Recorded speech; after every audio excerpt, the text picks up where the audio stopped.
الرجيم بسم الله الرحمن الرحيم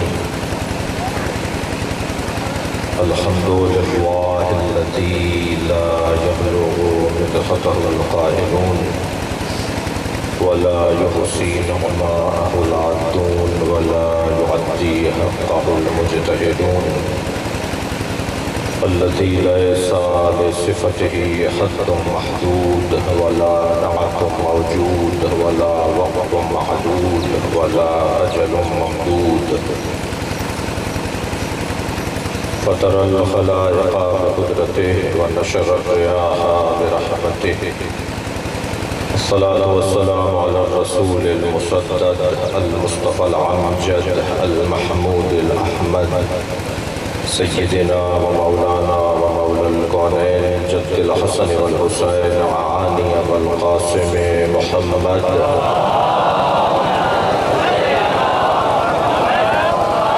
وآله الطيبين الطاهرين المعصومين الذين قال الله إنما يريد الله ليذهب عنكم الرجس أهل البيت ويطهركم تطهيرا اللهم صل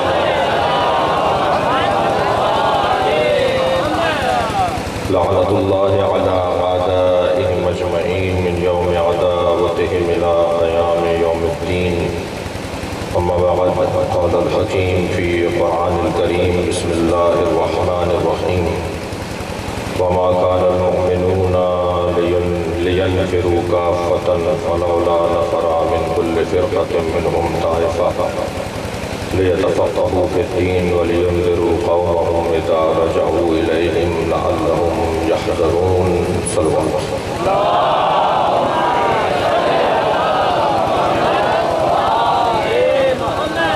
حضرت مولانا استاد حنی بخش سولنگی رحم اللہ من قرأ الفاتحہ بسم اللہ الرحمن الرحیم الرحمن الرحیم مالک یوم الدین اياک نعبد اهدنا الصراط المستقيم صراط الذين أنعمت عليهم غير المغضوب عليهم بسم الله الرحمن الرحيم قل هو الله أحد الصمد لم يلد ولم يولد ولم يكن له بسم الله الرحمن الرحيم قل هو الله أحد الصمد لم يلد ولم يولد ولم يكن له اللهم صل على محمد وآل محمد بلند صلوات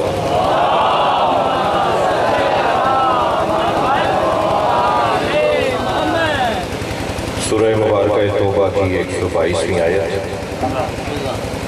اس آیت میں اللہ اہل علم کی عظمت کو بیان کر رہا ہے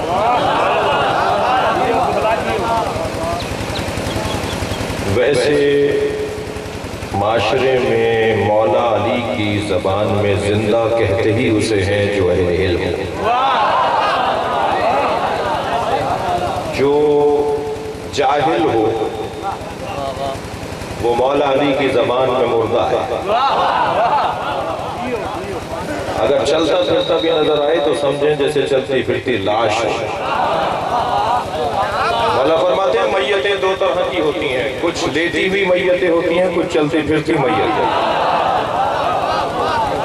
ضروری نہیں ہے کہ کوئی آپ کو چلتا ہوا نظر آئے تو وہ زندہ بھی ہوگی جس کا ضمیر مر چکا ہے وہ مردہ ہے جس کا احساس مر چکا ہے وہ مردہ ہے جو علم سے دور ہے وہ مردہ ہے عالم زندہ ہے ولو کان میتا عالم زندہ ہے چاہے مر چکا یہ میں نہیں کہہ رہا مولا کا فرمان سنا رہا ہوں عالم زندہ ہے چاہے مر چکا ہو جاہل مردہ ہے چاہے زندہ ہو تو بس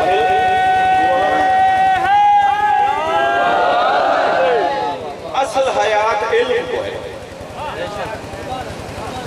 اور میں اور آپ تو جس دروازے پر بیٹھے ہیں اس دروازے کا امتیاز ہی علم ہے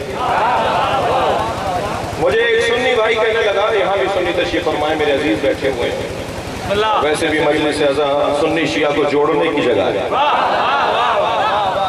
ایسا نہیں ہے یہ مجلس کا مطلب فرقہ اور گروہ بندی نہیں ہے امام حسین سب کے ہیں ہر زندہ ضمیر حسین کہہ سکتا ہے جس جس کا ضمیر مر گیا ہو اسے حسین کہنا ہی نہیں آتا.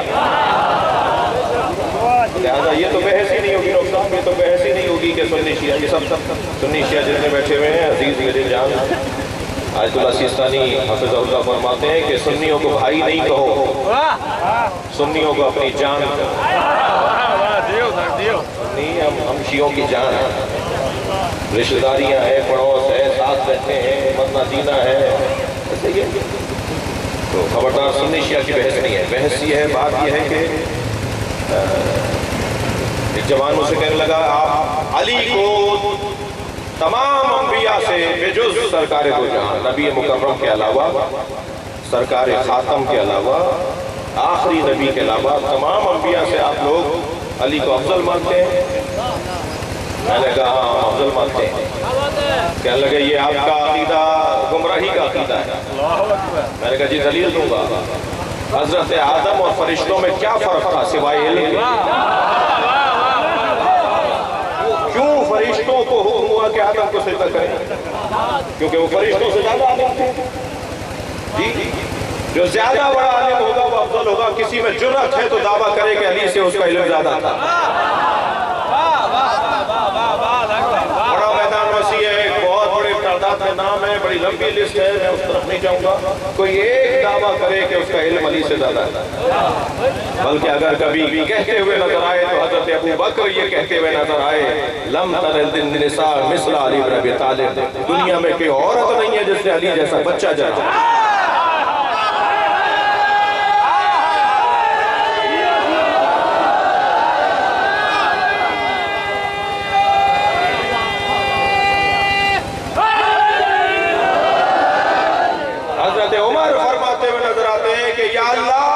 مجھے زندہ نہ رکھ جس دن مسئلہ حل کرنے کو علی نہ ہو.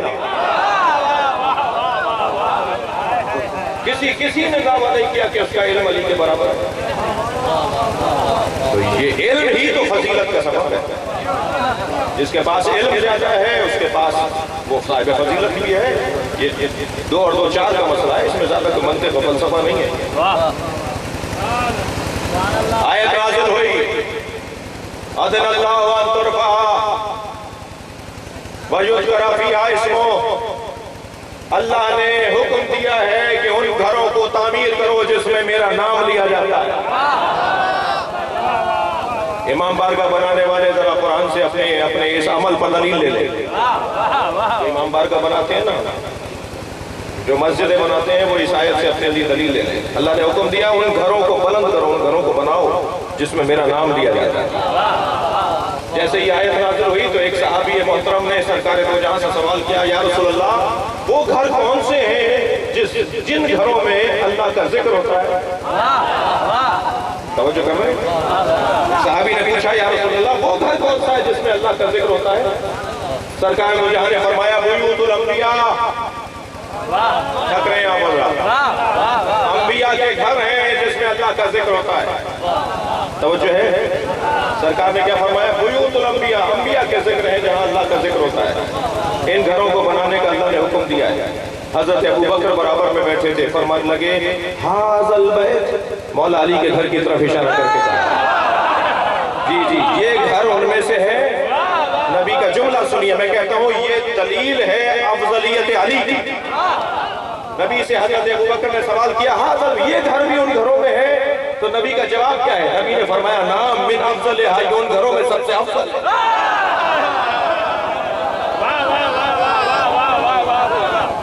یہ گھر علی و بطول کا گھر انبیاء کے گھروں میں افضل گھر ہے. ہماری مشکل یہ ہے کہ جب مطلب اپنا ہونا تو پھر حدیث بھی ہمارے حق میں ہے، آیت بھی ہمارے حق میں ہے. جہاں مطلب ہمارا نہ ہو تو آیت اور حدیث کی تعویل کرنا بھی ملا کو بہت آتا ہے. بسم اللہ بسم اللہ. علماء امتی افضل من انبیاء بنی اسرائیل، میری امت کے علماء انبیاء بنی اسرائیل سے افضل ہیں. مفتی صاحب یہ کون سے علماء ہیں؟ فوراً ریش مبارک کو سنبھالتے ہوئے فرمانے لگے ہم ہی تو ہے. اور پھر جب میں نے کہا کہ یہ علماء امت مصطفیٰ میں سب سے بڑے عالم کو علی کہتے ہیں، کہنے لگے نہیں انبیاء سے افضل نہیں بول سکتے، جب آپ کی بات آئی تو انبیاء سے افضل ہو گئے، جب آپ کو عالم مان لیا جائے تو آپ انبیاء سے افضل، اور جب کہوں کہ مولا علی انبیاء سے افضل ہے تو یہ نہیں تھی۔ الحمدللہ ہم سینہ چوڑا کر کے بات کر رہے ہیں، FIR کا بھی ڈر نہیں ہے۔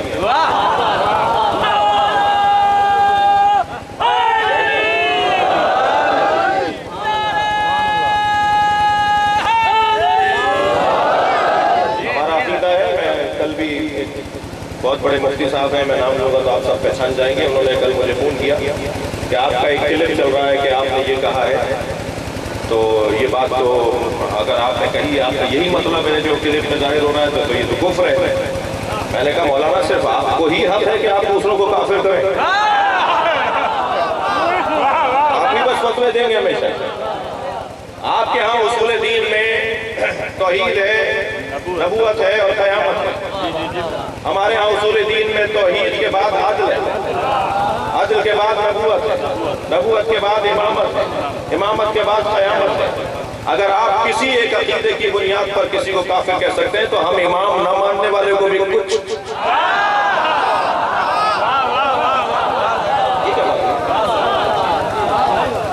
الحمدللہ ہم کسی سے سب کا احترام کرتے ہیں، پیار کرتے ہیں، محبت کرتے ہیں، اس کا مطلب ہے کہ ہم اپنے عقیدے کو بیان کرنا چاہتے ہیں مہذب انداز، اور آپ کے عقیدے کو سننا چاہتے ہیں مہذب انداز۔ دلیل لے لیجئے اور دلیل دے دیجئے، یا ہماری مان لیجئے یا ہمیں منوا لیجئے۔ ہم تو 1400 سال سے مجلسی اس لیے کر رہے ہیں کہ یہ ثابت کریں کہ نبی کے بعد میرٹ میں ماننا چاہیے۔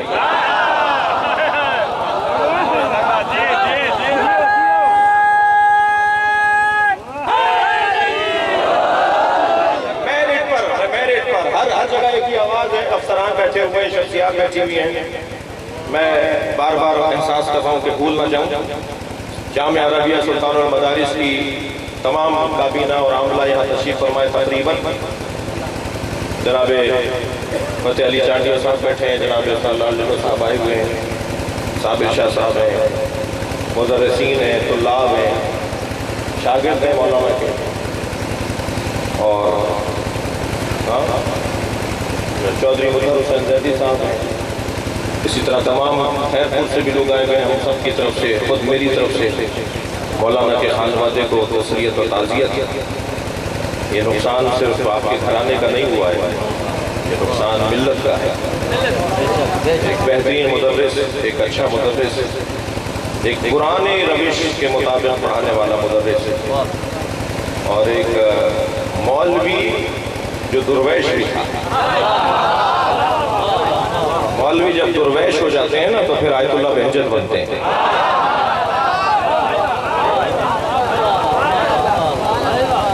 مسلسل عبادات اور ریاضتوں میں اور ٹائم الصوم کے مولانا، ٹائم الصوم ہمیشہ اکثر اوقات روزے کی کیفیت میں، رحلت سے 10 دن پہلے جو میری ملاقات ہوئی اس دن بھی روزے سے، اور اکثر طویل عبادتیں، طویل ذکر و اذکار، مسلسل عبادت میں مصروف رہنا یہ مولانا کا ہم نے تو بچپن سے دیکھا، ہمیں تو یہ بہت بعد میں معلوم ہے مولانا یہاں کے ہیں، تو سمجھتے تھے کہ مولانا خیرپور شہر کے ہیں، ساری زندگی انہوں نے وہاں گزاری۔ توجہ ہے فضیلت کس کو حاصل ہے؟ مولانا غلام شفیع صاحب تشریف فرمائے، چانڈیو صاحب تشریف فرمائے، برادری صاحب، فضیلت کس کو حاصل ہے؟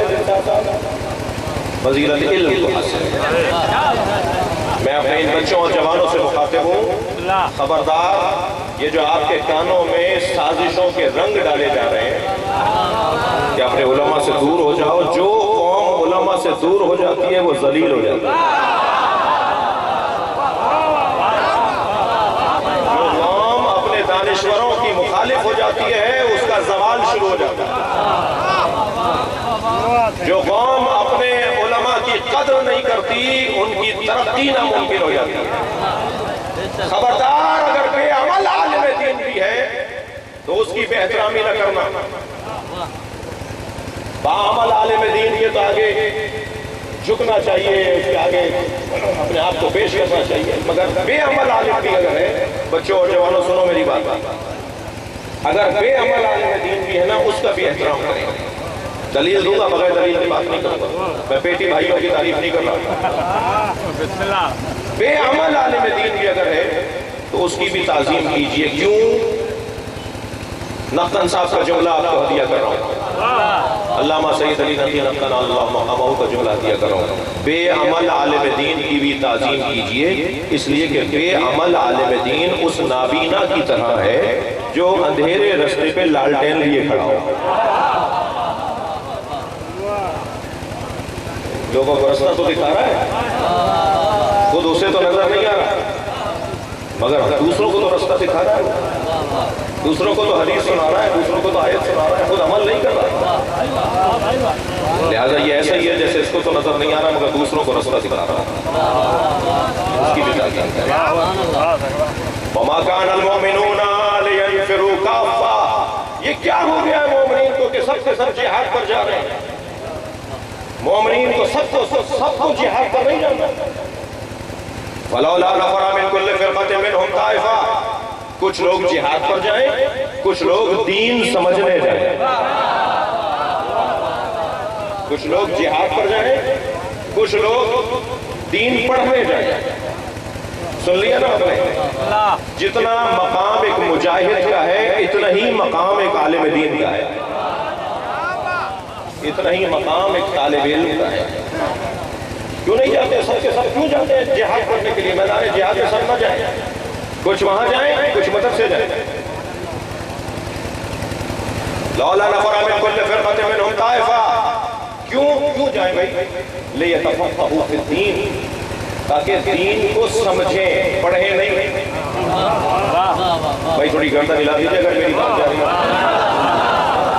دین پڑھنے کا حکم نہیں دیا ہے، دین سمجھنے کا حکم دیا ہے۔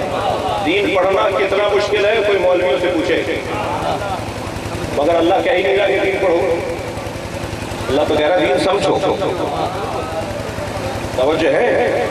پڑھے گا تو سمجھے گا۔ تو پڑھنا کتنا مشکل ہے، جو اتنا مشکل ہے اللہ نے وہ مانگا ہی نہیں۔ دقت کریں، یہ نہیں کہا ہے کہ جا کر دین پڑھو، دین ہم سے زیادہ اچھا تو کمپیوٹر پڑھ چکا ہے، خود دین ہم سے زیادہ تو یہ کاغذ پڑھ چکے ہیں جن پہ کتابیں لکھی گئی ہیں، ہم سے زیادہ دین تو یہ USB پڑھ چکی ہے جس میں سارا دین آ جاتا ہے، ہم سے زیادہ دین تو یہ ہمارے موبائل پڑھ چکے ہیں جس کے اندر سارے سافٹ ویئر آ گئے۔ اللہ ہمیں کمپیوٹر نہیں دیکھنا چاہتا، میں لفظ اور بہتر کر رہا ہوں، اللہ ہمیں فرشتہ دیکھنا نہیں چاہتا، آدم کی اولاد دیکھنا چاہتا۔ خبردار، دین پڑھنے جو مشکل کام ہے، کتنا مشکل ہے؟ علماء کرام فقہاء عظام بیان کرتے ہیں کہ دین پڑھنا، اجتہاد دین پڑھنا ایک مسلسل جہاد سے زیادہ مشکل ہے۔ آدھے میں سے بعض طالب علم بھاگ جاتے ہیں، ان کا قصور نہیں ہے، ان کی بس کی نہیں ہے، یہ کام مشکل ہے۔ ہمارا مرجع تقریر 52 موضوعات میں PhD ہوتا ہے، 52 ڈاکٹریٹ کی سندیں اس کے پاس ہوتی ہیں۔ ہمارے ایک ڈاکٹر ہونا تو ہم اس کے آگے کیوں نہیں بولتے، چرا نہیں کہتے، کیوں نہیں کہتے۔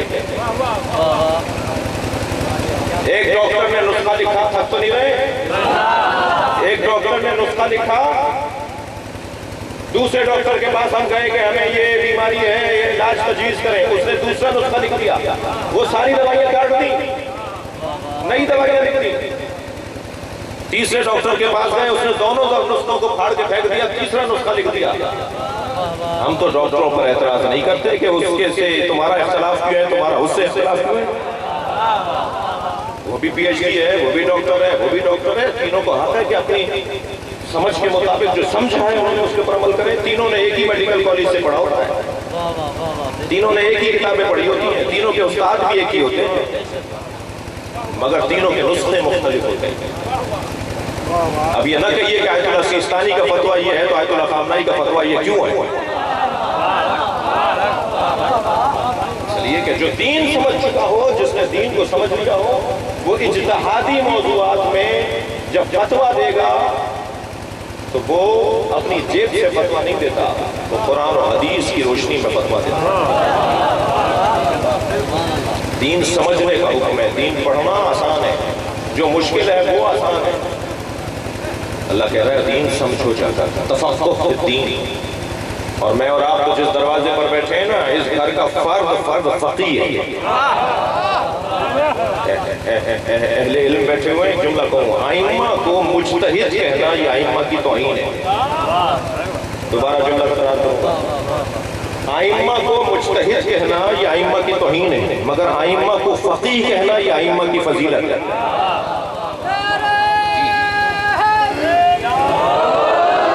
کیا فرق ہے بھائی مجتہد اور فقیہ میں؟ جی مجتہد جو صغرا کبرا، یہ آیت وہ آیت وہ آیت وہ آیت وہ حدیث وہ دلیل، انہیں جوڑ کر حقیقت تک پہنچنے کی کوشش کرے، اسے مجتہد کہتے ہیں۔ اور فقیہ اسے کہتے ہیں جو لوح محفوظ کو پڑھ سکتا ہو۔ ائمہ دلیلوں کی بنیاد پر حکم صادر نہیں فرماتے، حقیقت کی بنیاد پر حکم صادر۔ لہذا مولا حسین کے لیے جب کیا کہا محمد حنفیہ نے امام حسن مجتبیٰ سے، امام حسین کے لیے امام حسن نے جواب دیا۔ اصول کافی کی روایت ہے، امام حسن جواب دیتے ہیں، خبردار بھائی محمد، آئندہ میرے بھائی حسین کے لیے ایسے نہ سوچنا۔ کیا فرمایا؟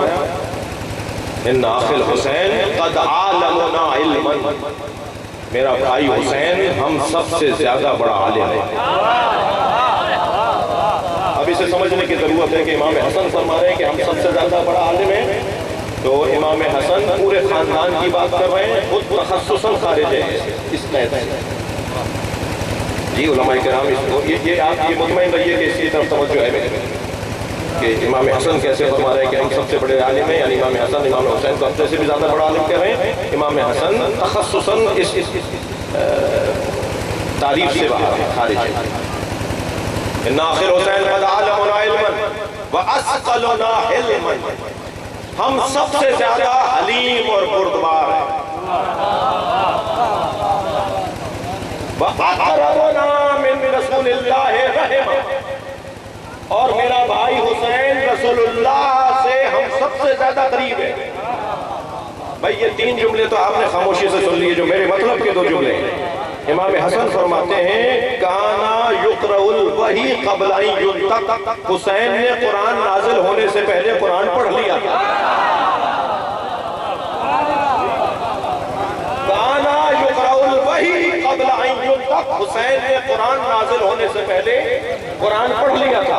پانچواں جملہ امام حسن کا امام حسین کے لیے فرماتے ہیں کانا فقیہا قبل ان یخلق، حسین پیدا ہونے سے پہلے فقیہ تھے۔ حسین دنیا میں آئے نہیں تھے کہ حسین فقیہ تھے۔ لفظ فقیہ ائمہ کے لیے ائمہ نے استعمال کیا ہے، فقیہ جو حقیقت تک پہنچتا ہو۔ توجہ کر لیا؟ ایک عالم دین کی مجلس سے چیدوں میں، کیا معلوم یہیں کہیں بیٹھے ہوئے ہوں، تو آدمی کچھ ایسے ہی تھے۔ توجہ ہے؟ کیوں جائیں بھائی دین پڑھنے کے لیے؟ لیتفقہوا فی الدین، تاکہ دین کو سمجھو، دین سمجھنا ہے۔ اصل بحث دین سمجھنے کی ہے، دین پڑھنے والے تو بہت ملیں گے آپ۔ اور پھر دین سمجھنے کے بعد کیا ہوگا جی؟ وَلِيُنذِرُوا قَوْمَهُمْ اِذَا رَجَعُوا إِلَيْهِمْ، کہ جب یہ پلٹ کر واپس آئیں تو پھر اپنی قوم کو متنبہ کریں، ہوشیار کریں، متوجہ کریں۔ لعلکم شاید کہ تہتدون، شاید یہ ہدایت پر جائے۔ عالم دین کا مطلب اپنی قوم میں آ کر اہل بیت کا پیغام پہنچا۔ جی وہ عالم دین کامیاب نہیں ہے جو اپنے اہل وطن کو بھلا دیتا، وہ عالم دین کامیاب نہیں ہے جو اپنے علاقے والوں کو نظر انداز کرتا ہے۔ قرآن کا حکم ہے اپنے علاقے والوں کا خیال کرنا، اپنے علاقے والوں کا ضرور خیال کرنا۔ ایسا نہ ہو کہ تم یہاں سے جانے کے بعد بھول جاؤ کہ تم رہنے والے کہاں کے ہو۔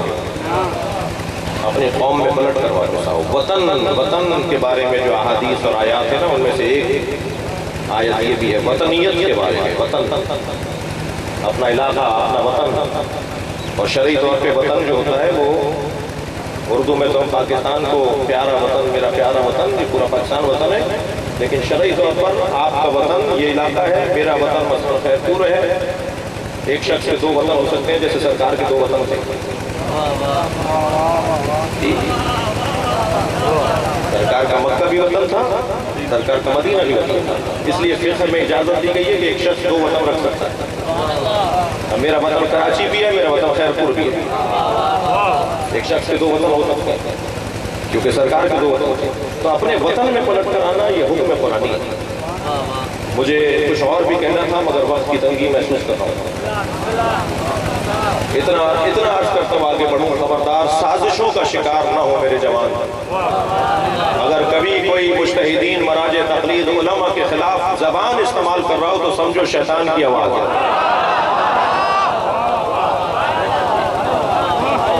اس لیے کہ ان کی آبرو ہماری قوم کی آبرو. یہ سال ہائے سال اپنے نفس کو، اپنی خواہشات کو مارتے ہیں، پھر جا کے دین سمجھتے ہیں اور پھر ہمیں دین سمجھانے کی ذمہ داری ادا کرتے ہیں. کسی علاقے میں اگر عالم دین گزر جائے تو 40 دن تک وہاں کے مردوں پر رحمت نازل. کسی علاقے سے اگر عالم دین گزر جائے تو 40 دن تک وہاں کے زندوں پر اللہ اپنا رزق نازل کرتا ہے. ایک گھر میں اگر عالم دین پیدا ہو جائے تو 7 پشتوں کی بخشش ہوتی ہے. ایک بسم اللہ پڑھنے والے کا باپ بخشا جا سکتا ہے، پورے قرآن پہ عمل کرنے والے کے ماں باپ نہیں بخشا جا سکتا. سنی بھی روایت ہے نا، بسم اللہ پڑھ رہا تھا بچہ، سرکار نے فرمایا کہ اللہ نے اس کے باپ کے گناہ معاف کر دیے. اس لیے کہ اللہ کہہ رہا ہے جس کی اولاد میرا نام لیتی ہو میں اس کے آبا و اجداد کو، اس کے باپ کو کیسے عذاب میں مبتلا کروں گا. جو پورا قرآن پڑھتے ہوں، جو قرآن کی تفسیر پڑھتے ہوں، ان کے آبا و اجداد بخشے جائیں گے. مولانا دنی بخش صاحب سے پیار کرنے والا مجمع ایک طالب علم اپنے گھر سے ضرور مدرسے بھیجے. جتنا بڑا مجمع یہاں بیٹھا ہے، اللہ نے آپ کو 4 بیٹے دیے، اس کا خوف نکالیے. کم سے کم ایک بیٹا مدرسے ضرور بھیجیے. طالب علموں کے پیروں کے نیچے فرشتے پر بچھاتے ہیں. طالب علم اگر طالب علم مر جائے تو اس کو شہادت کا درجہ دیا جاتا ہے. وہ مہاجرن الی اللہ شمار کیا جاتا ہے، وہ اللہ کی طرف ہجرت کرنے والا شمار کیا جاتا ہے. وقت گزر جائے گا، یہ سانس اندر گیا ہے نا، اس کا پتہ نہیں ہے باہر آئے گا یا نہیں. ابھی نیکیوں کا ارادہ کر لیجئے. اللہ کریم ہے، ارادوں پر انعام عطا کر دیتا ہے. آپ ارادہ تو کیجئے کہ آپ کو اپنا ایک بچہ مدرسے میں بھیجنا ہے. ان بچوں سے بھی کہوں گا کہ دین کی تعلیم کی طرف رغبت کریں. کتنا حسن ہے زندگی میں، کتنا حسن ہے زندگی میں کہ اٹھنا بیٹھنا قال الصادق و قال الباقر. اٹھتے بیٹھتے صادق اور باقر کی باتیں ہو رہی ہیں، جاتے آتے امام رضا کی بات ہو رہی ہے، جس کی ساری زندگی سارا دن اہل بیت کے نام پر گزرے. آپ تو ایک مجلس ڈھونڈتے ہیں نا کہ مجلس ہو رہی ہے، فلاں جی عالم پڑھنے آ رہے ہیں مجلس میں چلو. یہ مدرسے کا طالب علم صبح سے لے کے رات تک مجلسیں ہی کر رہا ہوتا ہے، مسلسل اہل بیت کا ذکر سن رہا ہوتا ہے، کر رہا ہوتا ہے. عالم کا بڑا مقام ہے. جب حشام آئے نا مولا کی خدمت میں، مولا صادق کی خدمت میں، سفر پہ گئے ہوئے تھے، کچھ مدت کے بعد واپس آئے. حشام ابن حکم مولا کے شاگرد ہیں، عالم وقت ہے، فقیہ ہے وقت ہے. جب امام کے سامنے آئے تو امام کھڑے ہو گئے. پوچھنے والوں نے کہا مولا یہ تو آپ کے شاگرد ہیں. فرمایا عالم دین آ رہا ہے. مولا سے تو بڑے عالم نہیں تھے. مولا سے بڑے عالم تو نہیں تھے. ہمیں پیغام دیا اگر عالم آئے تو اس کے استقبال میں کھڑے ہو جائیں، اس کا احترام کرو، اس کی تعظیم کرو. کربلا میں بھی عالموں کو ان ظالموں نے مار دیا. کربلا میں جنہیں مارا گیا وہ سب عالم تھے، اور حبیب ابن مظاہر کو تو امام حسین نے فقیہ کہا. یہ کربلا میں حبیب نہیں مارے گئے، ایک فقیہ مارا گیا. رجل فقیہ الى حبیب ابن مظاہر. یہ میرا خط ایک رجل فقیہ کی طرف ہے جس کا نام حبیب ابن مظاہر ہے. جب آئے ہیں نا حبیب تو امام نے آواز دے کر کہا عباس میرا دوست آ رہا ہے، علی اکبر آگے بڑھو، میرے دوست کا استقبال کرو. تمام اصحاب اور اہل بیت کے جوانوں نے بڑھ کر حضرت حبیب کا استقبال کیا. جب حبیب کے قریب پہنچے امام حسین کے، امام نے گلے لگایا، پیار کیا حبیب کو. تو جناب فضا خیمے سے نکل کر آئیں اور امام حسین سے کچھ بولی، کچھ کہہ کر جا رہی تھی. تو حضرت فرمایا تم خود حبیب سے کہہ دو. تو حضرت فضا نے فرمایا حبیب تمہیں زینب نے سلام کہا. اس وقت حبیب نے اپنے سر سے امامہ اتار دیا. یہ غربت ہے اہل بیت کی. نبی زادیاں ہم جیسے غلاموں کو سلام بھیجیں. اے حبیب تم نے میرے اوپر احسان کیا، میرے بھائی کو بچانے آئے ہو. اجرکم اللہ، اجرکم اللہ. حبیب ابن مظاہر کربلا کے میدان میں ہزاروں شہید ہو گئے، مگر جب حبیب کے لاشے پر امام حسین پہنچے نا، عجیب منظر ہے کربلا میں، عجیب منظر ہے. جب حضرت عبداللہ ابن حضرت سعید ابن عبداللہ جو امام کی نماز کی حفاظت کر رہے تھے، تیر آ رہے تھے، امام نماز پڑھ رہے تھے، تیر آ رہے تھے، تو وہ اپنے سینے پر اپنے بازوؤں پر تیروں کو لے رہے تھے. تیر تو اتنے لگ چکے تھے کہ پہلے ہی انہیں گر جانا چاہیے تھا، مگر اپنے آپ کو مضبوطی سے کھڑا رکھا کہ جب تک حسین کی نماز پوری نہیں ہوگی میں گروں گا نہیں. اور یہاں امام حسین کی نماز مکمل ہوئی، وہاں سعید ابن عبداللہ زمین پہ گر گئے. امام آگے بڑھے، امام نے سعید کا سر اپنی آغوش میں لے لیا. تو سنیں گے سعید مسکرانے لگے. امام نے فرمایا سعید تمہارے مسکرانے کا سبب کیا ہے؟ فرمانے لگے میرے سرحانے رسول اللہ آ گئے. مجھ سے کہتے ہیں سعید تم نے میرے بچے کی جان بچائی ہے، میں تمہیں جنت میں لے جانے آیا. سنیں گے ذرا کچھ دیر کے بعد پھر دوبارہ سعید مسکرائے. باتیں ہو رہی ہیں، گفتگو ہو رہی ہے، سانس ان کا ابھی بدن میں ہے. پھر سعید مسکرائے. امام نے فرمایا سعید اب کیوں مسکرائے ہو؟ فرمانے لگے میرے سرحانے علی آ گئے. سنیں گے ذرا سنیں گے. پھر سعید رونے لگے. امام نے فرمایا سعید ان زخموں سے تمہیں تکلیف ہو رہی ہے، تم اس لیے رو رہے ہو؟ فرمایا نہیں میں اس لیے رو رہا ہوں میرے سرحانے فاطمہ زہرا مجھے کہتی ہے میرے بچے کی حفاظت کی ہے، میں خود تمہیں جنت میں پہنچاؤں گی. اسی اسنا میں ایک مرتبہ سعید نے کہا کہ حبیب کہاں ہے؟ حضرت سعید ابن عبداللہ نے کہا حبیب ابن مظاہر کہاں ہے؟ حبیب کچھ پیچھے کھڑے ہوئے تھے، کچھ پیچھے کھڑے ہوئے تھے. امام نے آواز دے کر کہا حبیب تمہیں سعید بلا رہے ہیں. سنیں گے دادارو. تو حبیب بہت تیزی سے جلدی سے آگے آئے اور آگے وہاں بیٹھ گئے جہاں سعید کا سر امام کی گود میں تھا. تو سعید کہنے لگے اشارہ کر کے کہ اپنا کان میرے منہ کے قریب لاؤ. سعید نے گھٹنے ٹیک لیے بیٹھ گئے، حبیب کے گھٹنے ٹیک لیے بیٹھ گئے. حبیب اپنا کان سعید کے منہ کے قریب رہ گئے. تو کانپتی ہوئی آواز میں کہنے لگے حسین کو چھوڑ کے نہ جانا، میرا مولا غریب ہو رہا ہے. یہ حبیب اجرکم اللہ. تھکے نہیں جنہیں رونا آ رہا ہے، مجھے ایک منزل اور لینا. یہ حبیب ابن مظاہر. جب جناب سعید نے کہا حبیب اپنا کان میرے منہ کے قریب لاؤ، جیسے حبیب جھکے نا تو حبیب کے کان میں سعید نے کانپتی ہوئی آواز میں کہا حبیب حسین کو تنہا چھوڑ کے نہ جانا. یہ حبیب ابن مظاہر کربلا کے میدان میں جب شہید ہوئے، امام حسین کے لاشے پر پہنچے تو امام نے مرثیہ پڑھا اور مرثیہ پڑھتے ہوئے کہا میں یا اللہ میں گواہی دیتا ہوں یہ حافظ قرآن تھا، میں گواہی دیتا ہوں یہ عامل قرآن تھا، میں گواہی دیتا ہوں یہ تیرے دین کو سمجھا ہوا انسان تھا. حبیب کا لاشا حسین اٹھا کر تو لے آئے، مگر عزاداروں حبیب کا کٹا ہوا سر جس نیزے پر ہے وہ نیزہ خولی کے ہاتھ میں۔ یہ قافلہ کوفے سے گزرنے لگا تو حبیب کا بیٹا قاسم ابن حبیب ابن مظاہر خولی کے قریب آ کے کہتا ہے یہ میرے بابا کا سر ہے، یہ مجھے دے دو، میں اسے دفنانا چاہتا ہوں۔ خولی نے کہا مجھے شام کے دربار سے انعام ملے گا، میں اسے شام تک پہنچاؤں گا۔ اس نے کہا جو تمہیں انعام وہاں ملے گا میں دینے کو تیار ہوں، پیسے مجھ سے لے لو، میرے بابا کا سر دے دو۔ مگر عزادارو خولی نے حبیب کا سر قاسم ابن حبیب کو نہیں دیا۔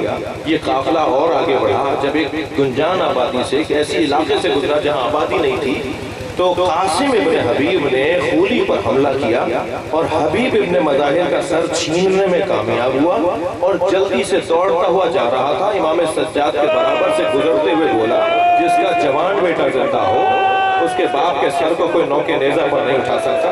امام کا حال متغیر ہو گیا، بیڑیاں سنبھالی، بابا کا سر دیکھا، بابا آپ کے بچے کے ہاتھوں میں ہتھکڑیاں۔ لعنت اللہ علی الظالمین۔ یا اللہ ان آوازوں پر رحمت نازل فرما، رونے والوں کی توفیقات میں فرما۔ مرحوم و مغفور مولانا و دنگب صاحب قبلہ کے درجات کو بلند فرما، ان کی کوتاہیوں سے درگزر فرما، انہیں اعلیٰ دین میں مقام عطا فرما۔